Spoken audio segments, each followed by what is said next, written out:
ایک بڑے ہی مشہور اللہ کے ولی حضرت شیخ سعدی رحمتہ تعالی علیہ، جن کے بڑے ہی مشہور و معروف دو کتابیں گلستہ اور بوستہ فارسی زبان میں ہیں، جو ہر مدرسے میں پڑھائی جاتی ہیں، تو یہ حضرت شیخ سعدی رحمتہ تعالی علیہ ایک مرتبہ میرے پیارے مصطفیٰ صلی اللہ تعالی علیہ وسلم کی نعت لکھنے کے لیے بیٹھے، کاغذ اور قلم ہاتھ میں لیتے ہیں اور نعت لکھنا شروع فرما دیتے ہیں۔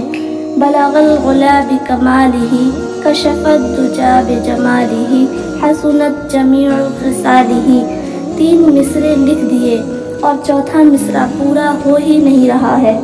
آپ سوچنے لگے، دل بے چین ہے، دل بے قرار ہے کہ کاش چوتھا مصرع بھی پورا ہو جاتا تو حضور کی بارگاہ میں پڑھنے میں مزہ آتا۔ دل بے چین ہے، دل بے قرار ہے کہ چوتھا مصرع بھی پورا ہو جائے۔ اسی بے چینی میں سوچتے سوچتے آنکھ لگ گئی۔ دل تو پہلے ہی سے روشن تھا، اب اور روشن ہو گیا، اور خواب میں حضور کی زیارت ہو گئی، اور حضور نے ارشاد فرمایا کہ سعدی کیا کر رہے ہو؟ عرض کی، حضور آپ کی نعت لکھ رہا ہوں۔ حضور نے فرمایا، لاؤ مجھے سناؤ۔ عرض کیا، حضور ابھی پوری نہیں ہوئی ہے۔ حضور نے فرمایا، جتنی ہے اتنی ہی سناؤ۔ تو آپ نے پڑھنا شروع کر دیا۔ بلغ العلا بکمالہ، کشف الدجی بجمالہ، حسنت جمیع خصالہ۔ حضور نے فرمایا، آگے کہتے کیوں نہیں؟ صلو علیہ وآلہ۔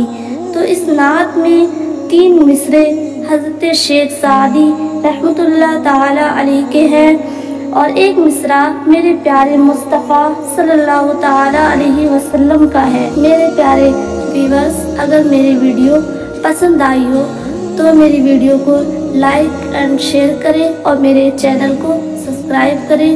السلام علیکم ورحمۃ اللہ وبرکاتہ۔